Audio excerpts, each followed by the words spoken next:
Hello everybody, it is me, the Pokemon 19, and I'm here with a video that's quite interesting. I'm discussing the theories surrounding Pokemon Sun and Moon because this new trailer just dropped and it's brought up a lot of questions, so I thought instead of doing an initial thoughts video or like a discussion video because, you know, school's back, it's harder to get people together, and plus it's already like a day old, and by the time this goes up like 2 days old at this point or whatever, I just thought I'd discuss the theories. And now everything on the left side, this is a post I found on Tumblr. I'll leave the original link, a link to it in the description below. I just put it here because I wanted to talk about it.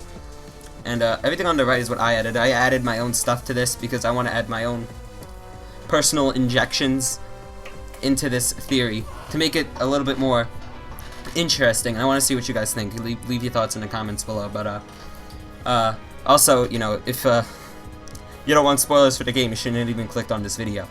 So, you know, but if you don't want spoilers, don't watch this video. I'm just letting you know, because we're talking about all the stuff that happens. So, UB01 and Lily are very similar in resemblance. It's already theorized that Lily's UB01, and this theory is supported by the fact that, yeah, all that we already could, I think that's already pretty much common knowledge, right? Everyone thinks that UB01 is probably Lily.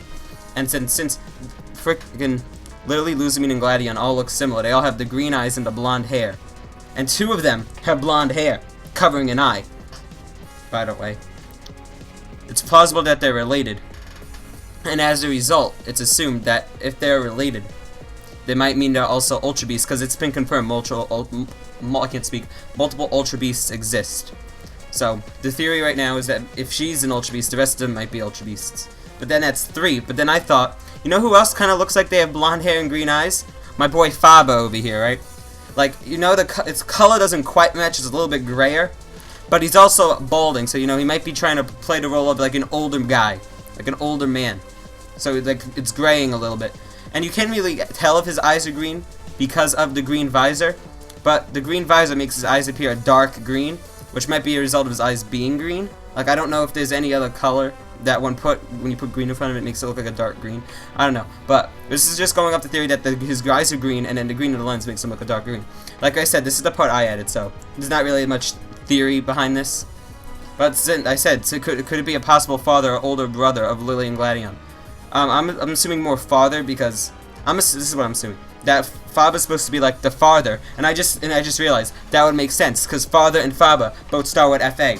There we go. That's the connection right there. Lusamine is the mother, Lily and Gladion are the children. And, you know, put that in quotes as I did on the side because we know they're really aliens. And I also added here, Wick is the only one of the 8th Division leaders without blonde hair and green eyes. So they could be the only human part of the whole thing. Because everyone else has the blondish hair and the greenish eyes. So, she's completely different. She has, like, what, brown eyes and a dark, like, purple hair. So, she might be the only human leader of the, not leader, she's like an assistant officer, or whatever. But you mean, like, one of the more important people. She might be, like, the only human out of the group leaders. So see what is going on. I also added, if Faba, Lusamine, Lily, and Gladion are all Ultra Beasts, that makes 4. And we all know 4 is a very important number for Sun and Moon, because there's 4 main islands. You got the Melee Island, Akala Island, and then the other 2. So you could encounter / fight one of the Ultra Beasts on every island. But now you might say, but how are you going to encounter an Ultra Beast on the first island? You're probably not going to the 8th Foundation until later in the game. Well, I mean, there's already a lot of backtracking in this game. You already got, like, the Poke Ride. Once you unlock that, you'll go back and be able to get more items. And you already have to collect the Zygarde cells in the Zygarde Cube. So you're already going back to Melee Island. Perhaps I'll have you go back there more also for story instead of just optional collection stuff. Which I feel like might be the case, because I feel like all the islands are very small. It would be a very short game, unless they had you backtrack in some spots, you know. So I would say that you maybe encounter one of them one Ultra Beast on each of the islands. And I also added more stuff over here. We're gonna get to that. But you understand? So I'm saying that these 4, Faba, and then these 3, they're probably all Ultra Beasts because they all look extremely similar. Wick is probably the only human leader. This is just all thoughts so far, all thoughts. But if we continue, the description of UB01 says that it's constantly changing shape. That would imply that it is difficult for the Ultra Beast to retain a single form, such as that as human. In the footage, Gladion has his hand constantly twitching, which could possibly be due to the difficulty of retaining his human form. Now, I didn't even think about that, but this post makes complete sense with that. Because why else would his hand be twitching? It's not just like he's like freaking crazy, you know. There has to be some reason behind his hand twitching like that. Like and you can see he even holds it like by the wrist, like he's trying to hide it. Like it's not like it's just like something he's doing. It's clearly not. It's clearly something like subconscious or not supposed to be there, right? And then the three also have similar opinions regarding Pokemon battling. The description of Lily on the official Sun Moon site says that she's not fond of making Pokemon fight in battle, suggesting she does not like to see Pokemon harmed. Lusamine shares this interest in protecting Pokemon as she is the president of the Aether Foundation, which is designed to protect Pokemon. Lusamine always states, "I will be like a mother to all these poor Pokemon," again illustrating her caring for Pokemon well-being. I can't speak. But while Gladion seems to be less inclined to protect Pokemon as he's a member of Team Skull, he is still hinting towards caring for Pokemon by saying, I can't speak today. You'll just get your Pokemon hurt for no reason. He also uses Type Null, which is a synthetic Pokemon. The use of a synthetic Pokemon could be, in part, due to his not wanting to hurt a real Pokemon when he battles. Now, I wrote stuff on the side. I had an idea, and then I wrote something else, and then I had another idea. So we're going to go over that. This is the first thing I wrote. This one, I don't think it sounds as good as my second idea. But I'll go over, but you tell me which ones you guys think sounds better.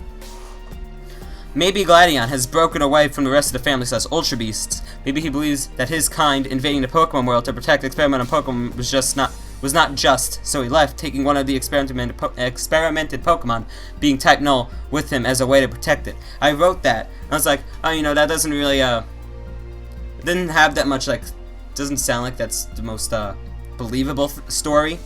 Because why would he break away, but then still believe to care for Pokemon, but then battle with other Pokemon? Like, I don't think that's that strong. But I wrote this last thing: is Team Skull taking Pokemon to protect them from Aether Foundation's experiments? Like this is also pretty assumed, but everyone's thinking Aether Foundation's bad and Team Skull's actually the good guys, which might be the case because might be they're stealing the Pokemon to keep them away from the Aether Foundation because they're protecting them in air quotes, right? So, but then I wrote that, and then I had an idea. What if Gladion is undercover in Team Skull, since Team Skull knows the Aether Foundation is up to something, right? So they're trying to keep the Pokemon away from them. What if Gladion joined Team Skull undercover as a way to keep the Aether Foundation informed what Team Skull was planning to do? That, once I wrote that, made perfect sense for why, even though he cares for Pokemon, he would still join Team Skull and fight with Pokemon. That would make sense. He's doing like an undercover deal. That would also make sense as to why his outfit doesn't really match all the other guys' outfits, because it's trying to symbolize that he only has a partial role in the team. He's not fully invested with them because he's playing a double agent kind of role. Like you see, this stuff goes deep. Like once again, tell me your thoughts in the comments below. I just wanted to make a video on this. I was gonna do, like I said, a discussion video, but that's not really happening at this point because I'm gonna be late and it's not exciting when it's by myself. I like to hear other people's thoughts. But, we already read that top thing. Let me scroll down some more. The origin of the Ultra Beast is unclear, but it's possible they may have extraterrestrial or extra-dimensional origin. I feel like it's more that latter one. I feel like it's more likely that the extra-dimensional origin, right? Because we already know that there's extraterrestrial Pokemon. So it wouldn't really make sense for there to be something other than Pokemon extraterrestrial. I feel like it's more extra-dimensional. And especially since recently, we've had all this extra-dimensional stuff in Pokemon. We've had Hoopa, and we've had freaking the Delta episode with Zinnia and stuff. She talked about there being alternate dimensions and stuff. And now, I'm not sure if this is actually like a known theory or not, but I believe I've heard that some people say that like the remakes exist because they're from a separate dimension. Like there's all this talk about alternate dimensions in Pokemon already. So I wouldn't be surprised if they're extra-dimensional origin. Like I said, extraterrestrial origin really doesn't make sense. Unless it's like intelligent life on another planet. But a Pokemon is definitely intelligent, I would say. I wouldn't say they're like human levels of intelligent, but they're not like animals. I would say that they're more intelligent than that. Because they could understand humans, they could interact with humans. So I would definitely say that Pokemon are intelligent. So if there's like, unless these Ultra Beasts are like something else, that's like a different type of alien, I don't really think that's the case. I think they're more extra-dimensional. The wormhole that UB01 emerges suggests this. Now, wormholes are mainly like a space thing, but I guess they could be for extra-dimensional as well. As we've seen with Hoopa, so the Hoopa portals are extra-dimensional portals. And, you know, so maybe this is just a different type of extra-dimensional portal, not necessarily a wormhole Hosomin always says that even Pokemon from distant worlds far from the Alola region are worthy of my love, right? Which could be referring to other regions, but the choice of words is suspicious. Which also, I think this also supports the theory that they're probably extra-dimensional. Because they know that Pokemon exist on other worlds. Like, if they're from just another planet, and if they're just from that one other planet, and they come to this planet, and this is the first time they encounter Pokemon, because I doubt Pokemon live on every single planet. So if they only been to like 2 or 3 planets, they wouldn't really know that other worlds have Pokemon. But the fact that they might be from another dimension shows that they probably feel like the fact that they're being from another dimension instead of from another planet makes it more likely that they're able to visit more planets and see what's going on in the world. So they know that there's Pokemon on distant worlds, and we know this too because there's Pokemon like Clefairy and Deoxys that came from outer space. So I think that this is a pretty sound theory here. The proposed theory is that, if given the evidence, it is plausible that Lillie, Lusamine, Gladion, and Faba, all 4, because remember, 4 islands, you could fight 1 on each island or encounter them, are Ultra Beasts, and that the Ultra Beasts, being new to our world, are disliking harm caused by Pokemon battling, and some have a desire to protect Pokemon. I want to just say, if this theory turns out to be true, I am gonna love these games, because that's the reason I love Gen 5 so much, is for the story, right? And if this turns out to be the story, I'm hype. I'm sold. Because this goes so deep, but the only problem is it's basically spoiled for me already if this theory is true. But the whole story is basically spoiled. But if this is the story, I'll be happy. Because X and Y's story was very bland. It sucked. I think that's pretty much common at this point. Common thought that that X and Y sucked. So, if they decided to go all crazy with the story and everything in this game. And let's not forget, they also said in the original trailer that it all comes together. And then there's that other theory that connects with alchemy to connect like several generations of Pokemon all together. I feel like this is going to be a massive game. And people are also speculating that this might be like the last game before a complete series reboot. I doubt that, but this is definitely going to wrap up like any loose ties we've had in previous games, especially X and Y, which had a lot of plot holes. This definitely seems like the Black 2, White 2 to X and Y, because we got all the Zygarde stuff in it as well. So I feel like this is already wrapping stuff up from X and Y. I already got the alchemy, and alchemy was mentioned in ORAS. It was mentioned in other previous games. So this game is looking to be crazy story-wise. It's looking to like probably tie up a lot of loose ends while introducing freaking crazy shit like extra-dimensional beings that invading our world. It's pretty crazy, I feel like. But if you agree with me that this does it seem plausible to you? Let me know in the comments below. Do you think this is real? Do you think this has a probability of being real? Do you think this is fake? Do you think Pokemon would go this crazy with a story? Do you think Pokemon would keep the story more simple? I feel like this story, stories have always been simple in Pokemon. I would like to see it where they do like a complex, deep story like this, where there's like 20 different plot twists. Like you find out that the 8th Federation's evil, then you find out they're all Ultra Beasts, and then you're going crazy. I would like a deep story from Pokemon, but I just don't know if we're gonna get it.